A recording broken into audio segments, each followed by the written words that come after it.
Hello everyone, this is Monica with Midessa Real Estate, and if you're thinking about selling, here are 3 factors that help determine what you should list your home for. Number 1, the market. Homes that have recently sold within the same subdivision or area of your home that are similar is going to be a huge factor in determining the price of your house.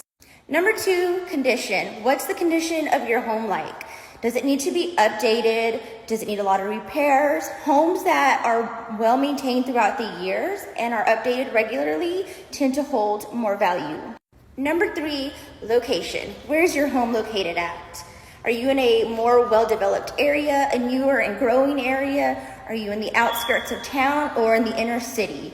Where your home is located is going to be a huge factor when determining what to list your house for when you're getting ready to sell. And those are the 3 factors that are going to help determine what you could possibly list your home for when you're getting ready to sell.